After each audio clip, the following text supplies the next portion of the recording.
네, 안녕하세요. 신박사 인사드리겠습니다. 2021년 5월 20일 신박사의 장마감 복귀방송 하도록 하겠습니다. 오늘 시장은 조금 혼조 흐름이었던 것 같아요. 하루 연휴를 이제 보내고, 휴장을 보내고 이제 왔는데, 미국 시장이 뭐 이틀 연속으로 좀 좋지는 않았죠. 예, 뭐 어제 같은 경우는 뭐 보합 정도로 마감하긴 했지만, 그래도 이제 가상화폐 시장의 어떤 굉장히 급락 형태로 인해 가지고 투자 심리가 별로 좋지가 않은 채 오늘 좀 장을 맞이했고, 오늘 시장이 조금 약세권역을 뭐 왔다 갔다 하다가 그래도 이제 코스닥은 또 플러스로 돌아서는 그런 굉장히 뭐 긍정적인 모습을 좀 보여주긴 했는데요. 일단은 미국이 그 두 가지가 이제 중요한 포인트였던 것 같아요. 이슈적인 측면에서 가상화폐 시장이 급락했다는 부분들, 지금은 조금 회복하긴 했지만 사실 부러졌다는 표현을 하는 게 맞을 것 같아요. 여기서 위로 올라가면 세게 저항을 받을 수밖에 없죠. 물린 사람들이 너무 많기 때문에. 그래서 그런 부분에서 조금 어려워진 가상화폐 시장에 대한 부분들 좀 자세하게 분석을 해보도록 하고요. 그리고 이제 미국 테이퍼링에 대해서 최초로 언급됐습니다. FOMC 이제 회의록이 공개됐는데, 결국 시장은 이걸 알았던 것 같아요. 그러니까 이제 그렇게 막 인플레에 대해서 발작을 막 그렇게 일으키면서 조정을 좀 세게 만든 거죠. 그래서 미국 테이퍼링 최초 언급된 부분에 대해서도 한번 체크해 보면서, 어찌됐든 이게 경기 회복 속도가 빨라지면 빨라질수록 요 언급에 대한 강도라든지 그 시간은 조금 더 다급하게 다가올 수밖에 없겠죠. 그런 부분에서 본다면 우리의 어떤 성장주에 대한 전략도 뭐 경기 회복 속도에 따라 가지고 조금 기대 가치를 낮춰야 될 수도 있는 거거든요. 야, 내가 이 성장주는 지금 한 목표로 한 100%는 내야겠어, 70%는 내야겠어 하다가 그 기대치를 조금은 낮출 필요는 있겠죠. 장기적인 관점은 낮출 필요 없겠지만 이번 사이클 상에서는 조금 낮출 수도 있겠죠. 그래서 그런 부분들을 유동적으로 바꿔나가겠죠. 경기 회복이 이렇게 빨라지는데 그러면 금리가 좀 빨리 인상이 되겠네. 그런 부분에서 이제 시장의 이제 큰 자금들, 메이저 자금들은 움직일 거 아닙니까? 그러면 이제 뭐 미리 막 성장주들을 판다든지 뭐 이런 식으로 이제 액션을 취할 수 있기 때문에 그런 것들을 조금 우리가 주시를 해야 될 것 같아요. 그래서 그런 부분들에 대해서 한번 체크를 해보고, 주시장은 이제 괜찮을까에 대해서 한번 전반적인 흐름을 좀 보고, 뭐 그럼에도 불구하고 바이오 업종에 대한 얘기들, 그런 얘기들을 좀 드리도록 하겠습니다. 그럼 시장 마감부터 해보도록 하죠. 코스피 지수 0.3% 빠졌고요. 하락 종목 수가 한 200여 종목 많았네요. 그리고 코스닥은 0.2% 상승, 971포인트로 그래도 이제 코스피 대형주들보다는 뭐 코스닥은 좀 개별주 단으로 좀 활발한 어떤 상승도 이루어진 그런 날이었어요. 그래서 상승 종목 수가 한 700여 종목 가까이 됐고요. 뭐 비등했네요, 거의. 상승 종목 수, 하락 종목 수. 그래서 코스피가 워낙 이제 수급이 오늘 안 좋았어요. 외국인이 6,500억을 뭐 연을 지금 외국인들이 많이 팔고 있어요. 그래서 야, 이게 돌아서야지 확실하게 뭔가 좀 시장에 대해서 반전으로서의 어떤 흐름을 딱 방점을 찍을 수가 있는데, 뭐 대만 증시가 그래도 이제 5% 막 이렇게 급상승하고 했던 부분은 긍정적이지만 결국 외국인의 수급이 돌아서는 게 그 전환 신호로서의 마지막 딱 방점을 찍는 거라 보시면 될 것 같아요.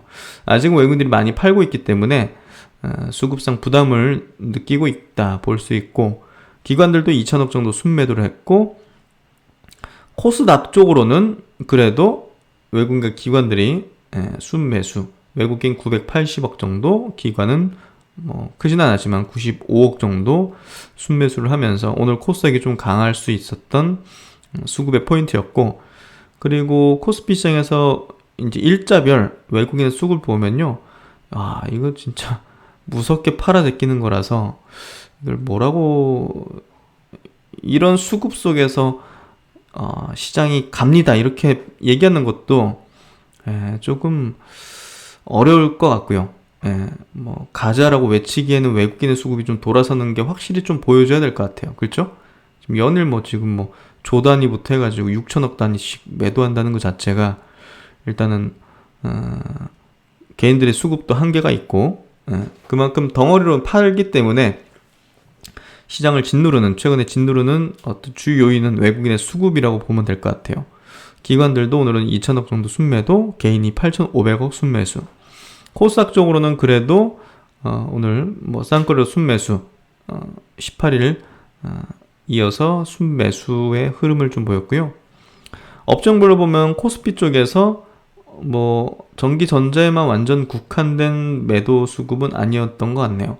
전기전자 2,400억, 운수장비 자동차 쪽이죠. 2,800억, 철강 쪽이 900억, 포스코에 집중됐겠죠. 의약품도 265, 골고루 좀 팔았던 것 같고, 운수창고, 통신, 서비스 이쪽으로는 이제 순매수를 하는 흐름을 보였습니다. 동시 주변 자금 고객 예수금이 조금 떨어졌네요. 65조 수준 정도. 이 정도 좀 떨어진 흐름이고요. 해외 동향 보면 미국 시장은 이제 전일자, 나스닥은 보합 정도, 다우, S&P는 약보합 정도, 그리고 니케이 일본 지수가 오늘 그래도 양봉 플러스 전환해서 0.19% 상승한 채 마감했고요. 홍콩 항생 쪽도 양봉으로 전환돼서 약보합 정도, 대만도 약보합 정도, 그냥 양호한 수준이에요. 이 정도면.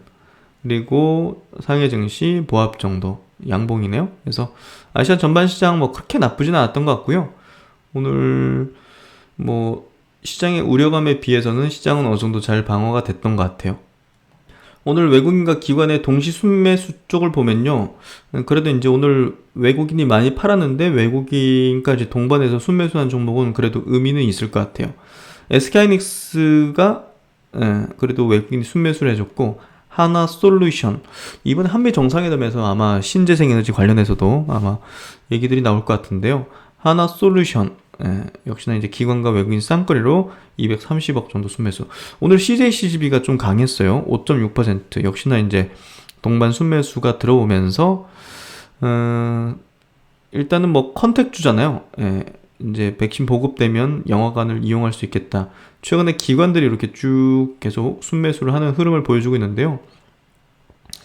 아직 이제 밸류가 높지는 않은 것 같아요. 1조 밸류니까. 그래서 아마 안전지대로서의 기관의 수급들이 계속 연일 최근에 유입되고 있습니다. 이런 기업들이 실적이 올해 드라마틱하게 좋아질 리는 없잖아요. 근데 여기 넣어놓으면 그래도 하방에 대한 리스크라든지 어찌됐든 코로나는 완화될 거니까 그런 관점에서 들어오는 수급들이 아닐까 싶어요. 어차피 많이 올랐던 성장주들 이제 엄청나게 많이 팔았잖아요. 외국인도 그렇고 기관도 그렇고. 그럼 그 자금을 현금으로 들고 있지 않고 이런 종목군으로 이제 돌리는 거죠, 결국은. 그런 차원에서 여기 CJCGB에서 엄청난 수익을 내겠다는 것보다는 약간의 피난처와 포트폴리오 리밸런싱 차원의 어떤 수급이 아닐까 생각이 돼요. 그리고 한전기술이 오늘 13% 상승했는데 최근에 원전 관련 주들이 좋더라고요. 보니까 이제 원전 관련 주들이 그런 부분이 있어요. 원자력 발전소 기업들이 탄소 제로, 탄소 제로 정책, 잠시만요. 여기 탄소 제로, 이제 탄소 중립 이 목표에 따른 어떤 환경 규제에 따라서 이 기존 원전이 아닌 이제 소형 모듈 원자로 SMR이라고 불립니다. 이 사업이 지금 전 세계적으로 좀 주목을 받고 있다고 해요. 전기 출력 300메가와트 이하의 전력을 생산하는 소규모 원자로로 탄소 중립 대안으로 지금 세계적인 관심을 받고 있다고 합니다. 우리나라가 이제 원전 기술이 워낙 높기 때문에 경쟁력이 이제 높고 쉽게 이런 어떤 진출을 할 수 있겠다. 이런 어떤 기대감들이 좀 붙는 것 같아요. 특히나 이제 한전 기술은 국내 계열사와 200억 규모로 용역 제공의 계약을 맺었다. 그래서 기대감이거든요. 그래서 이런 것들은 혹시 갖고 계신 분들은 지금같이 이렇게 올랐을 때 이익 실현을 해야겠죠. 그래서 바로 당장 실적 따라온다든지 이게 지속적인 어떤 트렌드가 아니기 때문에 제가 볼 때는 테마로서 좀 바라보시면서 대응을 하시는 게 조금 더 현명하지 않을까, 제 개인적인 생각입니다. 한전 KPC도 비슷한 어떤 시세네요. 와, 요즘은 그냥 대안 성격의 어떤 종목들이 그냥 수급을 밀어붙인 것 같아요. 그렇죠. 그래서 그렇게 썩 좋아 보이진 않습니다. 이런 어떤 중심주들이 아닌 것들에 기관들이 이렇게 수급을 집중하는 것들이 모르겠어요. 그다지 좋아 보이진 않습니다. 하나투어 이런 것도 실적이 뭐 이렇게 나올 수는 없지만 안전지대로서 뭐 언젠가 뭐 여행할 거다 뭐 이런 관점에 수급들이 최근에 좀 붙는 게 아닌가 하는 생각이 드네요. 롯데관광개발도 마찬가지로 시총이 1조 4천억이라 좀 제가 볼 땐 과도해 보이는데 어쨌든 수급으로 밀어붙이는 것 같아요. 기관들 수급은 계속 밀어붙이고 참 하여튼 뭐 이런 흐름인데요. 대한항공 오늘도 이제 수급은 좀 좋았던 것 같고 CS윈드 같은 친환경 관련 주들도 조금 수급이 좀 붙은 것 같고 호텔신라는 꾸준하게 지금 쌍거리 수급이 이어지고 있네요. 그렇죠? 그리고 그렇게 좀 보면 될까. 코스닥 쪽에서도 오늘은 뭐 성장주들 많이 보이네요. 실리콘웍스가 6.5% 강세, LNF 2차전지, 콘텐츠 주들은 오늘도 좋은 것 같아요. YG엔터, SM, JYT 이거 연일 지금 계속 외국 기관이 쌍끌이로 순매수하는 3대 기획사 수급과 이제 주가 흐름인 것 같아요. 그렇죠?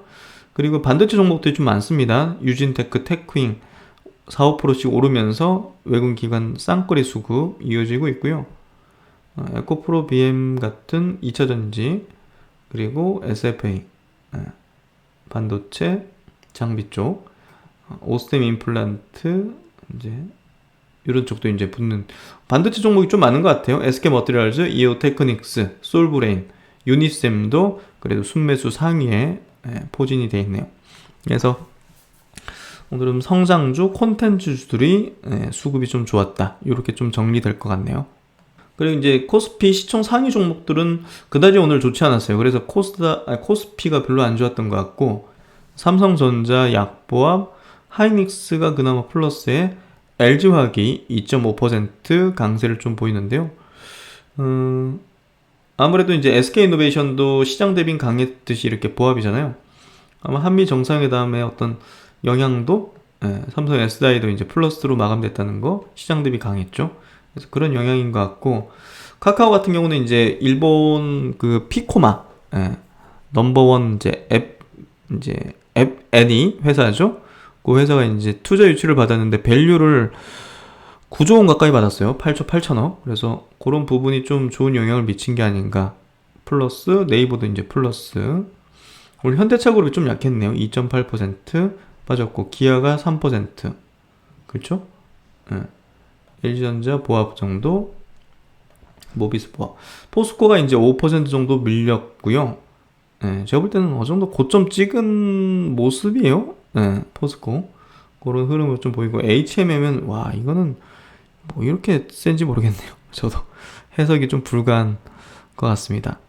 어쨌든 저는 거의 고점대 형성하고 있다 보거든요. 포스코, HMM 이 두 기업은 고점 형성하고 있다 이렇게 좀 보고 있기 때문에 좀 주의하시라는 얘기를 좀 드리고 싶고요. 셀트리온은 오늘 0.7% 정도 빠졌고 삼성바이오도 약보합 정도. 그래서 큰 변동은 없었던 것 같아요. 헬스케어하고 제약은 1% 정도 플러스로 마감이 됐고 헬스케어가 오늘 수급은 좀 좋았던 것 같네요. 이틀 연속 기관 외국인 쌍거리 수급이 이제 들어왔고 제약도 마찬가지로 이틀 연속의 쌍거리 수급. 시제는 이제 아마 백신을 가져오면 투자 심리가 별로 좋진 않겠죠. 그런 부분도 작용하는 것 같고 오늘 HLB, 알테오젠 같은 상위 제약사, 제넥신까지 좀 약세였던 것 같고 반도체 위주의 강세였던 것 같아요. 반도체, 2차전지 소재 정도 강세였고 바이오는 좀 약세였네요. 그렇죠? 그래도 바이오 업종에 대해서는 하반기 저는 긍정적으로 바라보고 있습니다. 그래서 지금과 같은 어떤 뭐 조정의 어떤 구간대를 보이고 있는 가운데 저가 매수의 탑픽은 저는 이제 바이오 종목들이라고 봅니다. 그래서 그런 의견을 계속 드리고요. 오늘은 바이오가 다 약했네요. 그렇죠? 매드팩트도 4.7%. 그래서 오늘 반도체 2차전지가 좋았고 바이오가 약세였다. 이렇게 좀 정리가 되고요. 코스피보다는 코스닥이 그래도 그나마 나았다. 이렇게 좀 정리할 것 같습니다. 그럼 오늘 첫 소식은요, 역시나 이제 FOMC 회의록이, 의사록이 이제 공개되면서 테이퍼링에 대한 어떤 우려가 이제 좀 공식화되고 또 수면 위로 올라왔다고 보면 될 것 같은데요. 뭐 결국은 경기의 회복 속도가 좀 빠르고 인플레이션에 대한 어떤 뭐 가능성 이런 부분들이 좀 높아지는 부분이 결국은 두 명의 이제 위원이 인플 압력이 높아지는 걸 달갑지 않다고 주장했고, 또 이제 일부 위원은 자산 매입 속도 조정, 즉 이제 테이퍼링이죠. 자산 매입의 어떤 양을 이제 축소하는, 그러니까 돈을 안 푸는 건 아니고 돈을 푸는 그 양을 좀 줄이는 약간 좀 그런 어떤 가늘게 만드는 그 의미가 이제 테이퍼링이 이제 그런 의미잖아요. 가늘게 만드는 그런 논의를 좀 시작을 해야 되는 거 아니냐, 뭐 이렇게 좀 언급을 했는데요. 경제하고 관련해서는 3월에 강한 반등이 있었지만 이는 2월 겨울 폭풍 등에 의한 결과라며 아직은 조심스러운 상황이다. 더불어서 이제 인도 코로나 확산, 글로벌 회복의 취약성이 여전히 크다, 이렇게 좀 발표를 하고 있고, 이동성 감소가 예상보다 덜 심각하고, 뭐 일부 국가 빼고는 뭐 전체적인 어떤 외국 경제 개선되고 있어서 미국의 경제는 가파르게 이제 회복되고 있다, 이렇게 좀 주장을 하고 있는데요. 그래서 어쨌든 지금 경기 회복 그리고 일시적인 인플레에 대한 주장, 이게 조금 약간의 갈리는 어떤 그런 의견들이 좀 제시된 것 같아요. 그래서 분명히 이제 그 기저효과가 좀 컸죠, 사실은. 작년에 이제 3월달, 4월달 뭐 이렇게 큰 폭의 이제 그 경기 봉쇄죠. 경제 봉쇄가 이제 나타나면서, 코로나로 인해서 나타나면서 거기에 따른 또 기저 효과가 뭐 이번 1분기 그리고 4월달 뭐 여러 어떤 경제 수치들이 좀 기저 효과로 굉장히 대폭적으로 높아진 어떤 흐름을 좀 보였는데, 이게 조금 갈리는 것 같아요. 그래서 일부 위원들이 자산 매입 속도 조절 논의를 뭐 시작을 해야 된다, 이렇게 주장을 했다는 점, 이게 이제 의사록에서 이제 처음 이렇게 나왔다는 점이 시장에서는 조금 예상을 하고 있었던 것 같고, 뭐 이게 나왔음에도 불구하고 뭐 어제 뭐 미국 시장이 막 폭락했다든지 뭐 이런 건 아니잖아요. 그러니까 어느 정도 시장은 예상을 하고 있었다 볼 수 있죠. 이는 경기 회복 속도가 예상을 크게 상회할 경우 연준은 어느 순간 테이퍼링 논의를 시작할 것이라는 점을 말하는 것이죠. 국채금리는 의사록 공개 후에 상승폭이 확대되었으며 주식시장은 하락과 반등을 보이는 경향을 보이고 있다. 그래서 이게 일단은 뭐 좋은 소식은 아닌 거죠, 사실. 그래서 그런 부분에서 시장에 좀 영향을 미치는 부분이 있는 것 같습니다.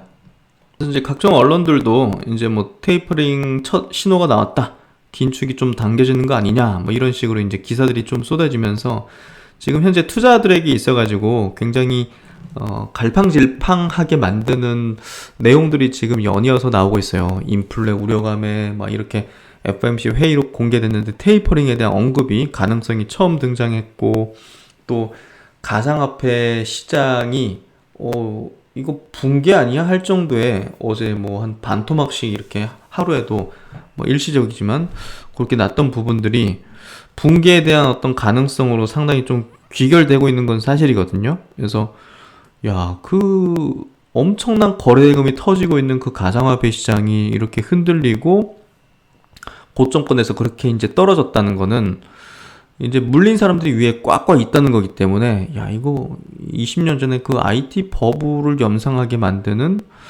그런 흐름이야라고 좀 보여지거든요. 그래서 주식시장에 전혀 영향을 안 미칠 수는 없는 부분이기 때문에 여기에다가 테이퍼링에 대한, 그러니까 분명 지금 급속한 주식 투자자 입장에서는 의견이 첨예하게 갈릴 수밖에 없습니다. 그래서 어떤 결정과 어떤 판단을 하는지가 뭐 향후 이제 엄청난 성과의 차이를 만들게 될 텐데, 어찌됐든 좋은 소식들은 아니죠.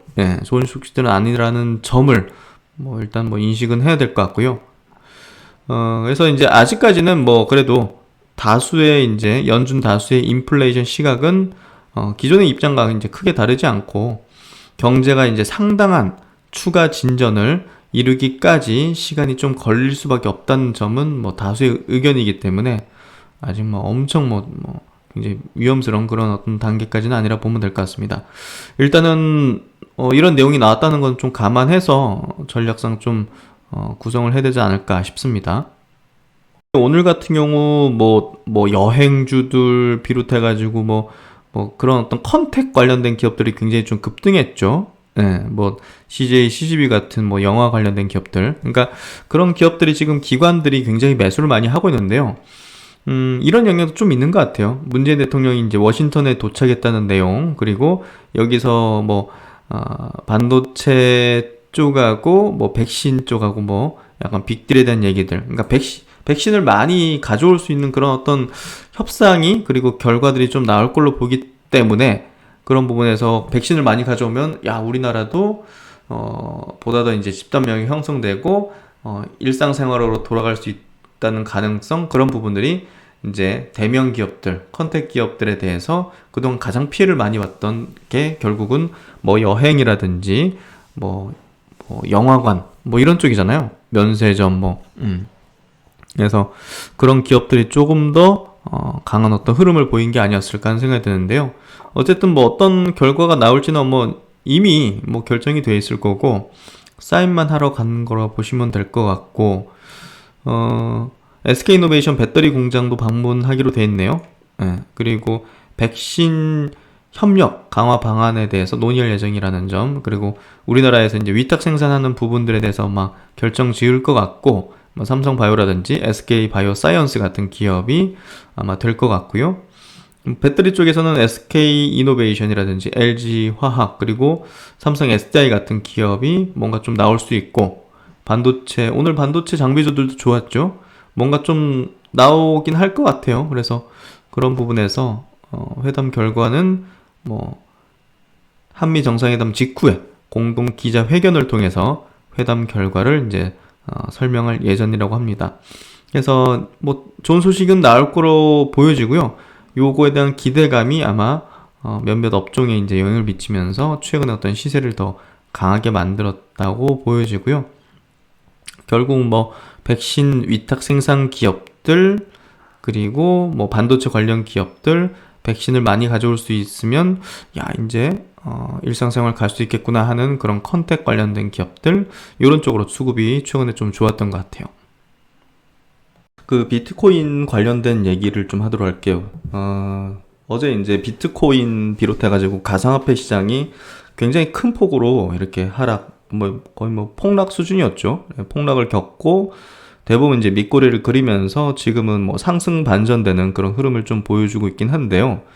어쨌든 요때죠. 요 이제 기술적으로 보더라도 요 각도를 높이지 못하면서 이런 식으로 이제 올라가는 흐름은 재차 하락하는, 그 하락이 나올 때는 급락 형태가 나올 수 있다는 그런, 제가 이제 약간 경고를 좀 해드렸지 않습니까? 그래서 지금 비트코인이 움직이는 어떤 궤적이나 이런 것들은 뭐 특정 세력이 어떻게 조작할 수 있는 수준을 넘어섰죠. 왜냐면 높은 이제 7,8천만 원 정도 됐을 때가 이제 뭐 1조 달러 뭐 이렇게 좀 엄청난 규모가 됐기 때문에 뭐 결국은 요걸 이제 만든 사토시라는 사람, 그 사람이 이제 그 사람이 갖고 있는 물량을 이제 시장에서 정리하거나 이랬다는 얘기는 없잖아요. 그러니까 그런 부분에서 본다면 어쨌든 특정 세력보다는 일반적인 차트의 흐름의 궤적을 좀 따를 가능성이 높은데, 여기서 밀리면 급락이 나올 수 있는 그런 구간대로 넘어가거든요. 그래서 그런 부분에서 어제 급락이 연출되면서 대부분의 이제 뭐 리플, 뭐 도지코인, 이더리움이라든지 뭐 이런 것들이 전부 이제 급락, 뭐 한 40%, 50%까지도 이제 급락하면서 사실 이제 이 가상화폐 쪽, 특히 이제 비트코인이라든지 몇 개 이제 상위 레벨의 이제 이 가상화폐는 그 파생이 있잖아요. 레버리지를 붙일 수 있는, 비트코인도 그렇고. 그래서 그런 부분에서 아마 반대 매매성 물량들이 순식간에 쏟아지면서 급락을 연출했던 걸로 보여져요.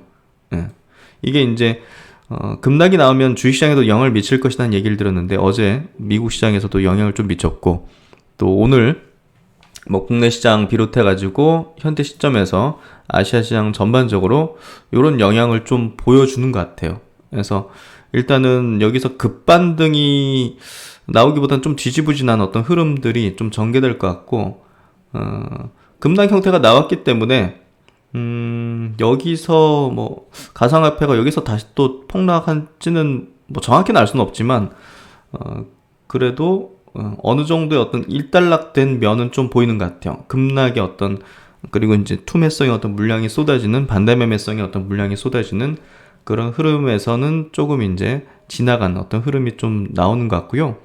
이게 왜 이렇게 급락했느냐? 아마 이제 요 뉴스가 도화선이 됐던 것 같아요. 요 내용이죠.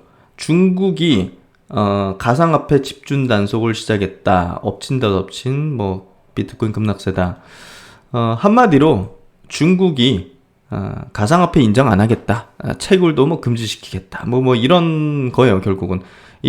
이 가상화폐는 인정 안 하겠다, 이거거든요. 그러면 엄청난 규모의 시장을 잃게 되는 거고, 이 가상화폐에 대한 어떤 신뢰도를 확 떨구는 거거든요. 그래서, 이거는 좀 메가톤급 악재죠, 사실. 그래서 어떤 내용인지 자세히 보면요.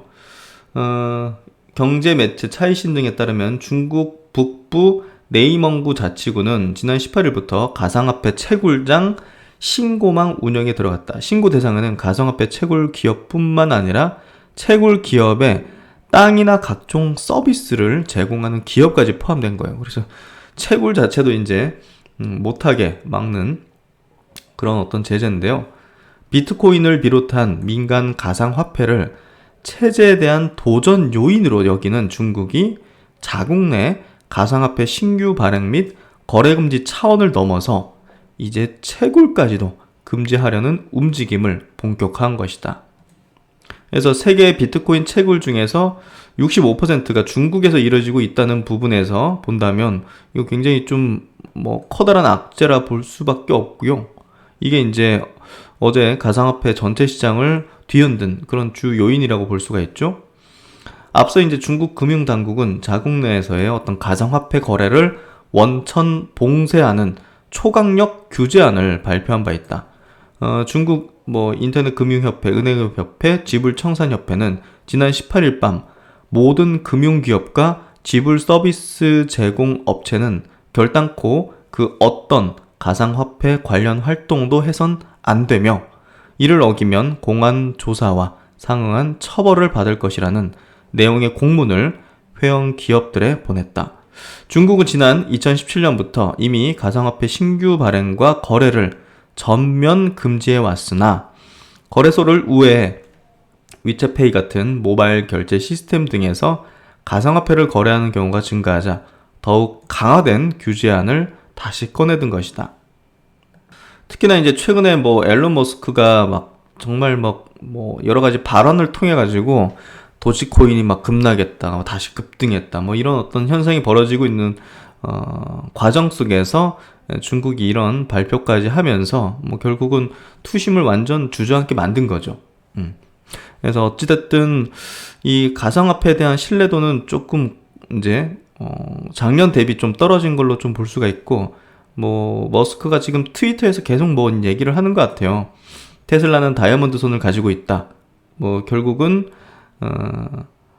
이 가상화폐에 대해서 테슬라가 갖고 있는 게 지금 비트코인이지 않습니까? 기업이 이제 갖고 있는 게 비트코인인데 뭐 가지고 있으면 수익을 낼 수 있다.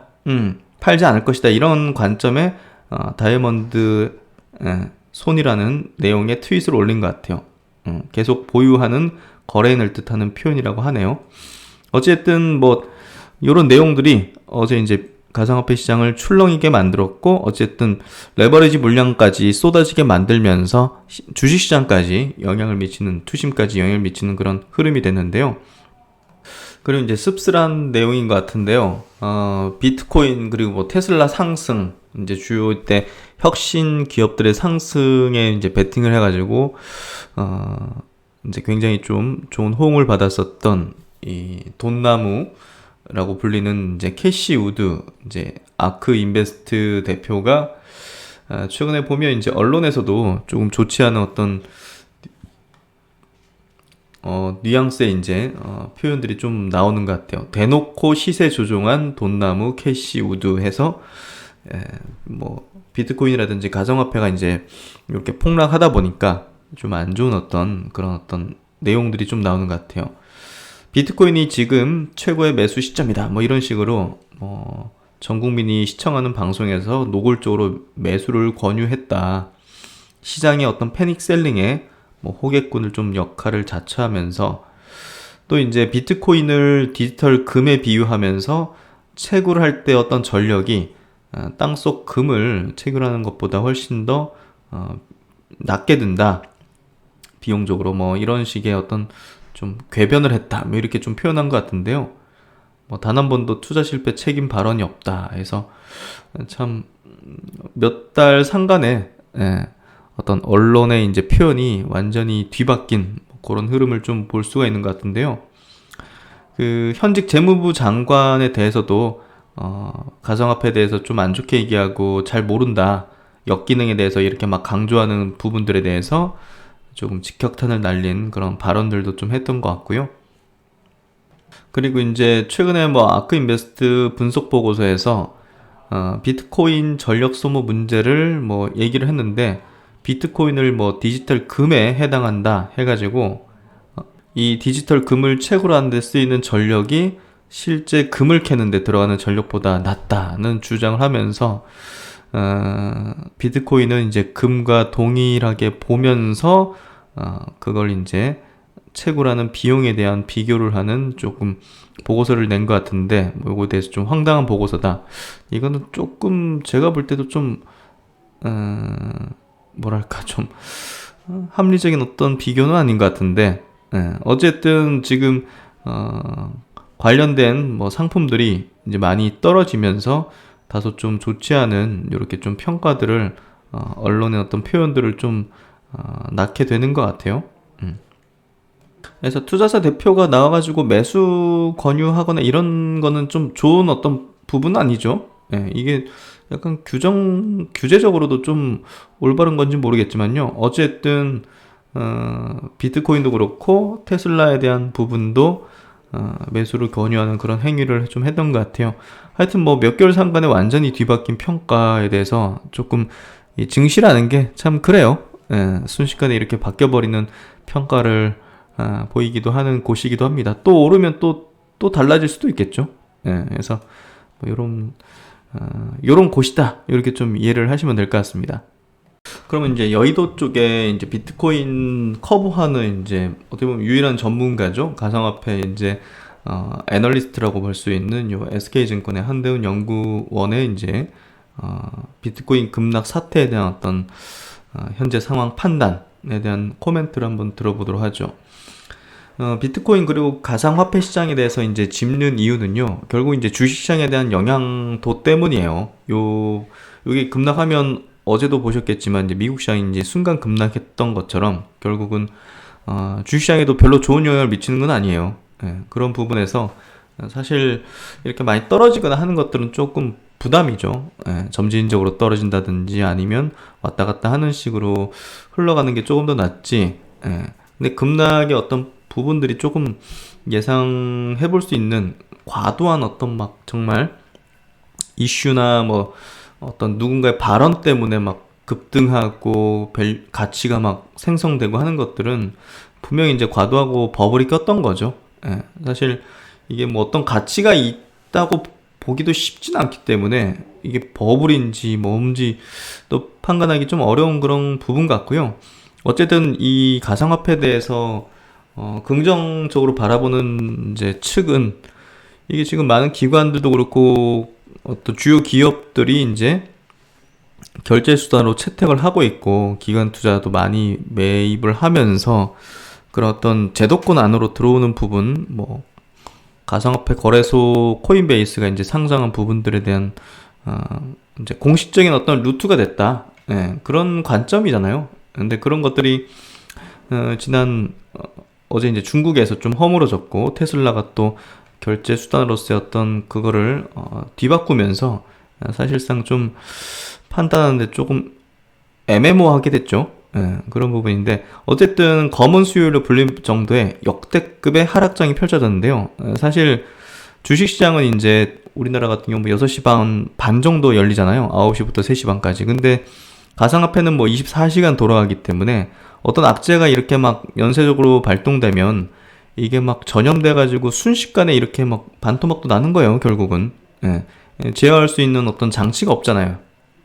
뭐 주식시장에는 뭐 서킷 브레이커라든지 뭐 이런 것들이 있지만 상한가 제도라는 게 있기도 하지만 가상화폐 시장에는 이제 그런 어떤 것들이 없기 때문에 뭐 순식간에도 뭐 90% 날아가고 이런 식이 발생하는 거죠. 그래서 뭐 알트코인 중에서는 뭐 97%가 순식간에 날아가고 막 이런 사태가 벌어질 정도로 좀 그런 건 사기죠, 사실. 그래서 저는 가상화폐 투자를 좀 추천드리지가 않아요. 개인적으로도 하지 않고. 어쨌든 이번 테슬라 비트코인 결제 중단 소식, 그리고 뭐 중국의 신규 발행 거래 금지, 채굴 금지까지 겹치면서 굉장히 좀 안 좋은 시세를 좀 냈고, 뭐 디파이에서도 문제가 발생했다. 디파이 저는 이제 처음 들어봤는데요. 요게 또 비트코인의 물량이 좀 나올 수 있게 만들었던 또 역할을 했다고 이렇게 좀 언급을 하고 있는데, 요거에 대해서 간단하게 좀 볼게요.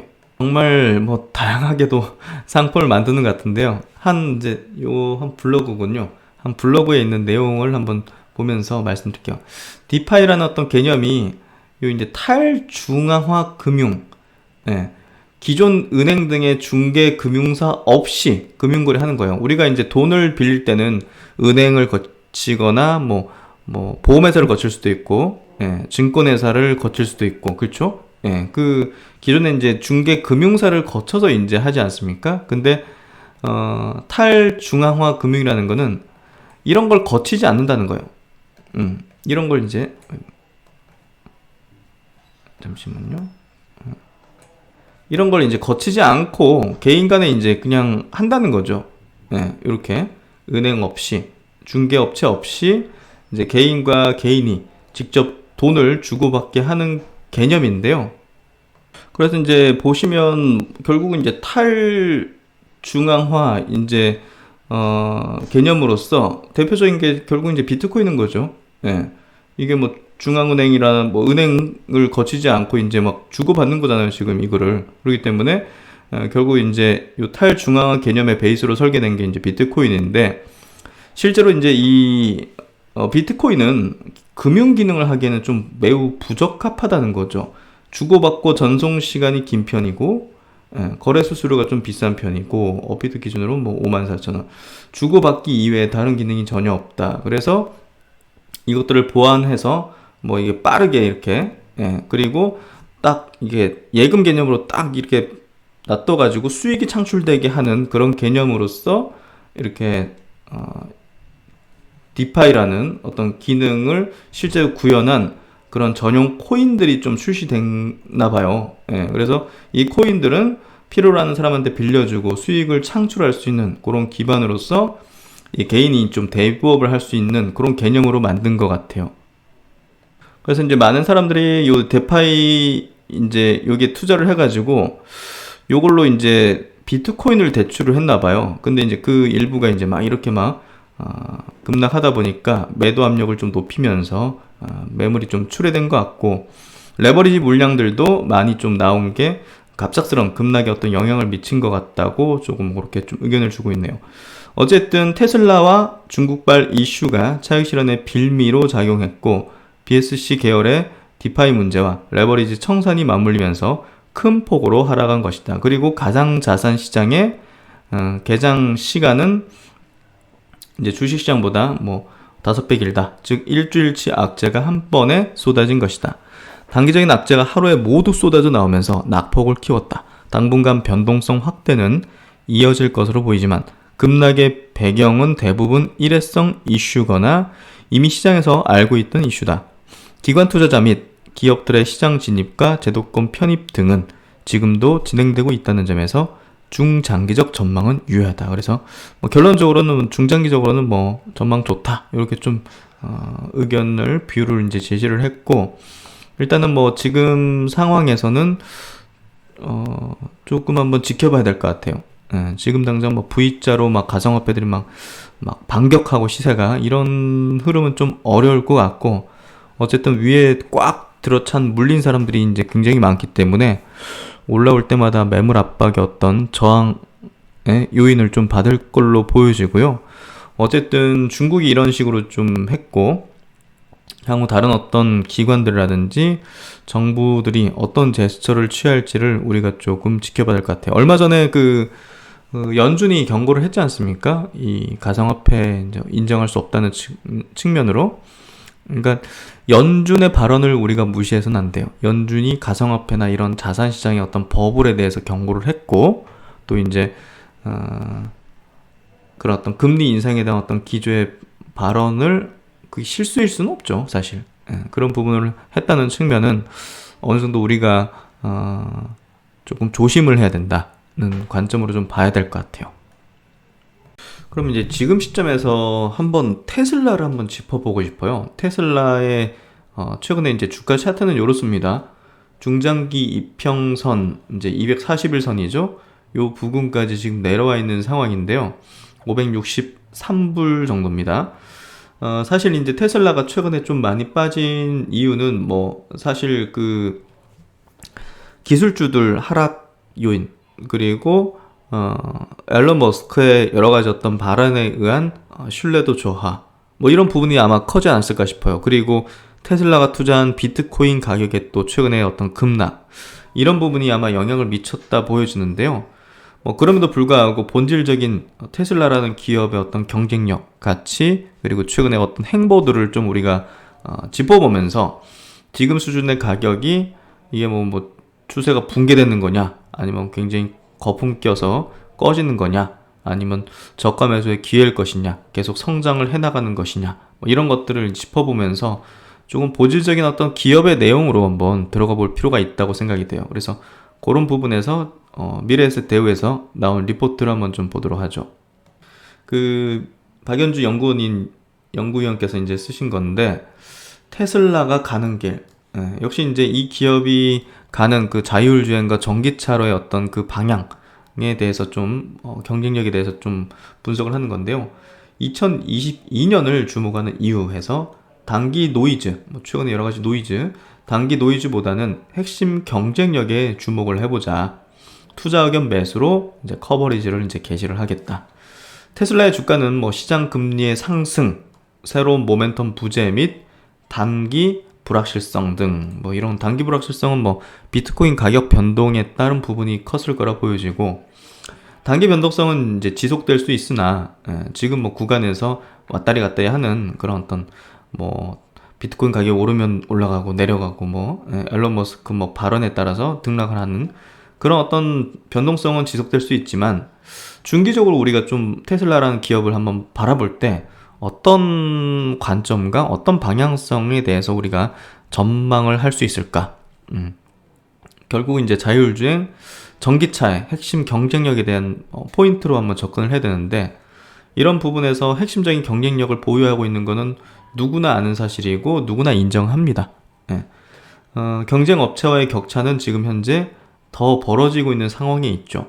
자율주행이라는 그 데이터 확보 부분에서는 지금 가장 널리 양산화됐고, 뭐 중국에서도 이제 많이 팔고 있기 때문에 그 자율주행 데이터 자체가 계속 누적되고 있고, 2위 업체 대비해서 뭐 압도적인 수준의 데이터를 가지고 있습니다. 거기에 따라서 계속 딥러닝을 하고 또 높은 어떤 기술력의 부분으로 들어가고 있기 때문에 사실상 앞으로 이 격차는 더 벌어질 것이고, 그게 바로 테슬라의 핵심적인 어떤 가치가 될 것이라는 거엔 뭐 이견은 별로 없는 것 같아요.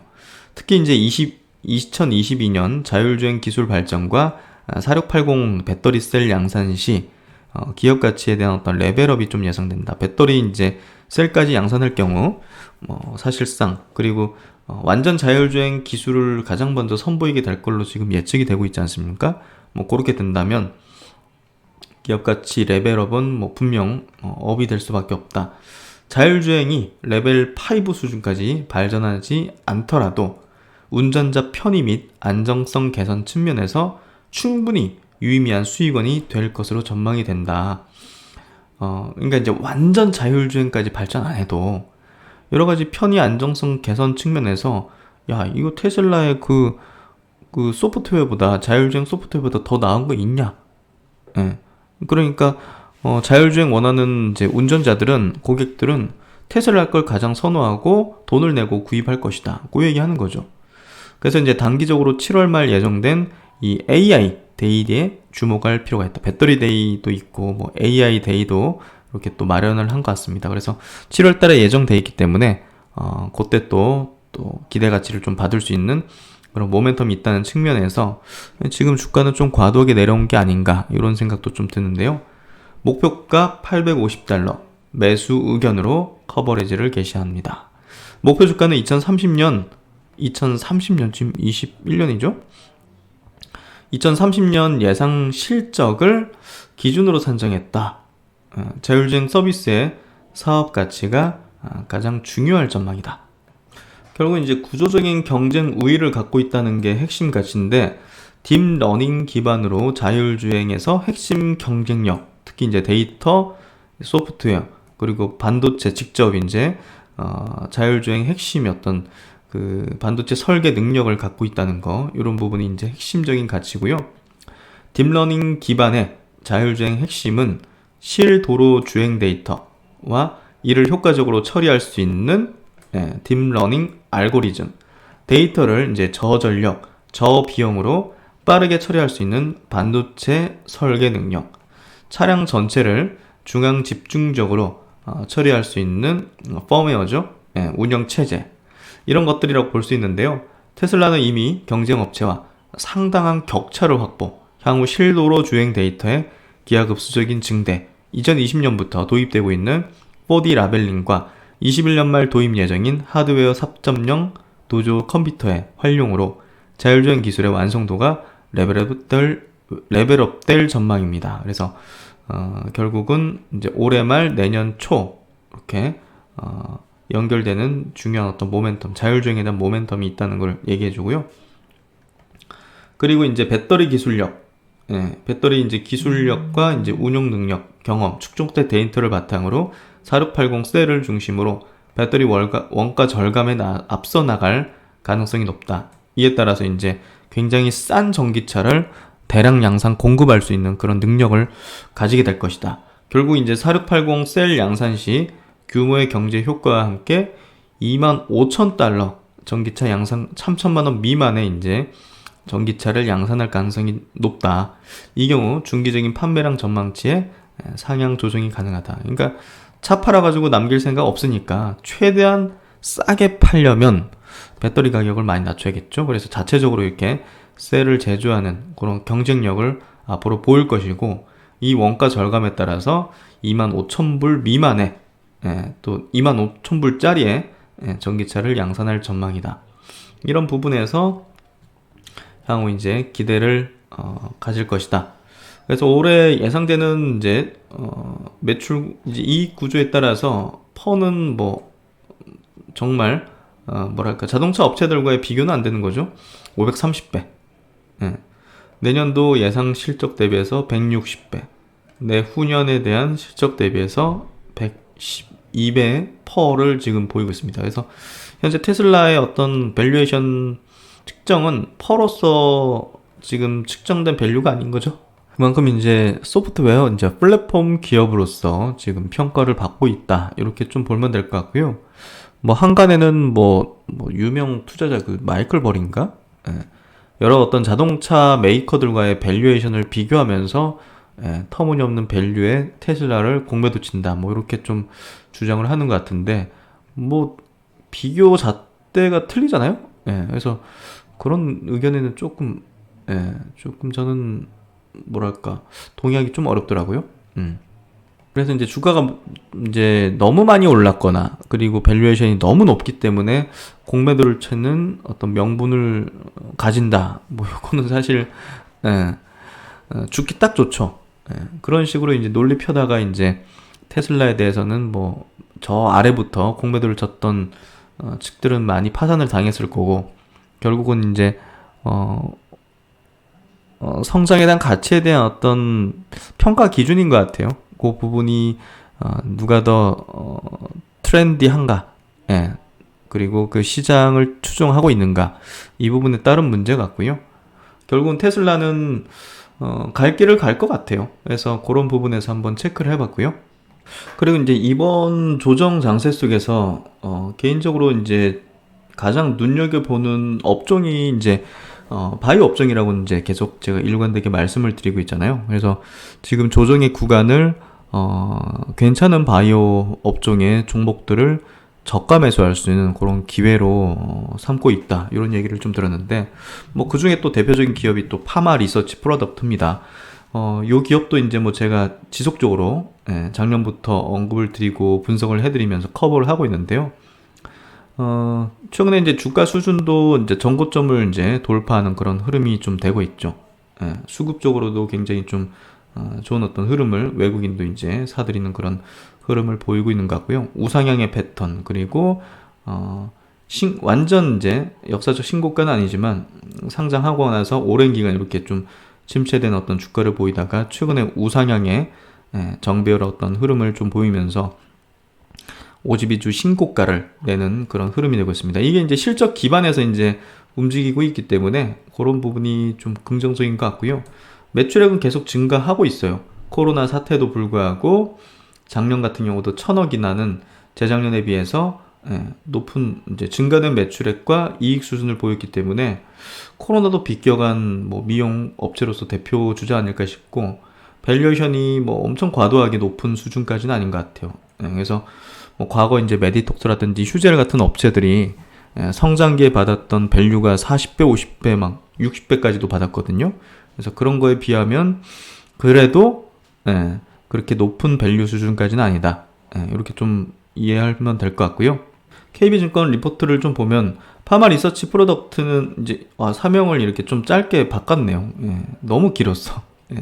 그래서 파마 리서치 바이오라고 있거든요. 헷갈리면 안 됩니다. 다른 기업입니다. 그래서 파마 리서치라는 기업, 제목이 이제 계속되는 성장. 그래서 이 기업이 지금 계속 성장하고 있고, 또 이제 여기 강남권 이렇게 또 지하철 이렇게 타고 다니다 보면 요 광고하는 게 좀 많아요. 보면. 이 이제 대표적인 제품이 이제 리쥬란이잖아요. 리쥬란.